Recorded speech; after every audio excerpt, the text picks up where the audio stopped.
Welcome, fellow gear pothead, Joe Pal Putty Man here, and I just finished watching Chapter 4 of The Mandalorian titled Sanctuary, and I will be offering you my review and Easter eggs throughout this video, and in return, I only ask for you to please hit the subscribe button. Oh, and please be aware that there are spoilers ahead, so let us begin, because this is a doozy, guys. So, we start off this episode with the village of Swargan that is attacked by a species that looks kind of similar to the Gamorreans, which were last seen in Jabba's Palace in Return of the Jedi, or first seen, I should say, in Jabba's Palace in Return of the Jedi. But unfortunately, these are incredibly different in my eyes. They're not as big, and different colorations, so in other ways, so I have no idea if they have any common connection. If you do know, please comment below. After the attack, we find that Mando and Baby Yoda are on the ship as Baby Yoda begins to play with buttons. Now, I especially enjoyed how Mando advised Baby Yoda to stop, but he kept a look on Mando as he sneakily pushed another button, which led to Mando putting Baby Yoda in his lap. Mando then finds a remote planet called Swargan, where he decides to settle. Now, Mando tries to leave Baby Yoda behind in the ship, but you can never leave a curious child like Baby Yoda behind. And so they both head to a local cantina, where we finally see the appearance of the character I've been waiting for, Cara Dune, played by Gina Carano. Now, you may remember Gina Carano as a UFC fighter, if you're into that stuff, or more commonly in the geek community as Angel Dust in the first Deadpool movie. Now, Mando pursues Cara as he is wary of her reasoning for being there. This creates a one-on-one encounter that ends with guns drawn at each other while they're on the ground laying on their back. And they suddenly hear the sipping of Baby Yoda on his ordered milk as he watches. Now, Baby Yoda, honestly, is the show stealer, so it's the Baby Yoda show. Okay, I was stupid anyway. So, Cara advises that this is her turf for hiding, which Mando agrees as he packs up. Now, as he packs up, he is approached by Krill farmers about the attack on their farm and is offered some Republican credits for his protection or for, to stop. Now, at first, he rejects this offer, and then accepts, when he finds out that there's the farm, he accepts a room and board for the night, and uses those same Republican credits to pay Cara for her assistance in this investigation. Now, at this point, we do find our warriors are in over their heads as they find footprints to an Imperial Walker. And again, this is another reference to Return of the Jedi, where we first see the Imperial Walkers, right? So, now, of course, they try to advise the villagers to vacate, but they will not, and they convince the Mandalorian and, of course, Cara that can be trained to fight. This is when we get into a montage of training and fighting. So, now, the fight, I don't want to get into detail. The fight breaks out, breaks out. They set up a trap, everything else. And this is basically ongoing as a good battle. Now, the battle's good, and I just wanted to keep things short. Now, I know you've seen the episode, but I do want to mention how menacing this Imperial Walker looked in the episode. Honestly, this looked amazing compared to the ones in Return of the Jedi.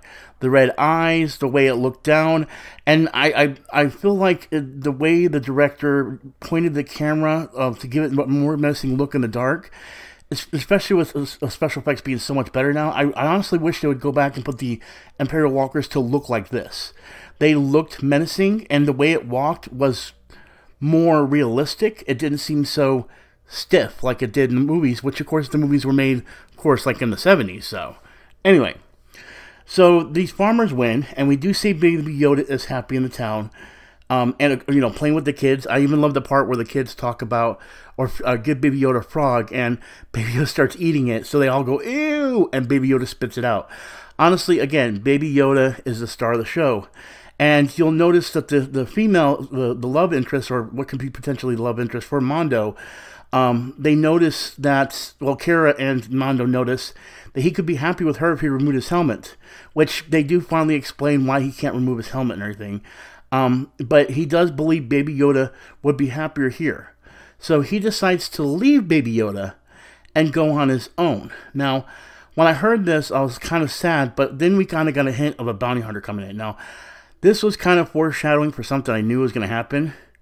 And, we were truly happy to see Baby Yoda happy. But, this all changed, of course, when the bounty hunter tries to kill Yoda, but Cara intercepts and kills him instead. So this is putting the farm and the kids in jeopardy whenever they're around Baby Yoda. And this also means that Mando realizes that the villagers / the farmers would not be safe as long as Baby Yoda stays. So again, Mando has to continue with him. And this really changes things. This is deeply saddening because it shows us that because of the tracking plotters, Baby Yoda could never have a normal childhood. Now, of course, he's a Force-sensitive creature that's very, very unknown, so you would think that they wouldn't want to train him as a Jedi, but I don't think that Mando knows about the Jedi and what powers he has. So, of course, Mando leaves with Baby Yoda, and we end the episode there. Again, I feel like in this situation, are we going to find out how they're tracking him? Is it by blood? How are they tracking Baby Yoda? I feel like it might be in the clothing, and they have to give him new clothes, which might set up for maybe some cutesy clothes. He'll put them on him later that might not have the tracking plotter, or it could be embedded in his skin. So we'll never know. Now, I'm going to say this. When it comes to Mandalorian, it just keeps getting stronger and stronger. And I feel like the ups or downs are going to keep going. And I can't wait to be part of these incredible journeys as we watch Baby Yoda and Mando, which I do love that they call them father and son. She says, your son, your son. That is the chemistry we're seeing. We're seeing the father and son aspect between these two. And I love it. But that's what I believe. I believe that they're doing solid work with this. And Jon Favreau, the directors that are set up here, you guys are the reason why you should be making these movies. Because so far, this is a long, long series. And it's like we got little things happening in between that lead up to a bigger story. But those little stories are way more better than a lot of the Star Wars movies that we had recently and in the past. So, again, I want to know what you think. Comment below and tell me what your thoughts of the episode are. Did you like it? Interactivity is one of the biggest things to get the video out there, so I really, really want to know what you guys think. And, well, that's it. I want to thank you for watching. Again, please don't forget to hit that subscribe button if you enjoyed this video, and also hit that like button. Again, Interactivity does a great job. God, I'm so happy to make these videos. I'm so happy to be able to watch this show. Thank you guys for watching. And as always, I am Putty Man with Gamer Potheads. And do not forget, we're all about the high score. Peace out, and I'll talk to y'all later.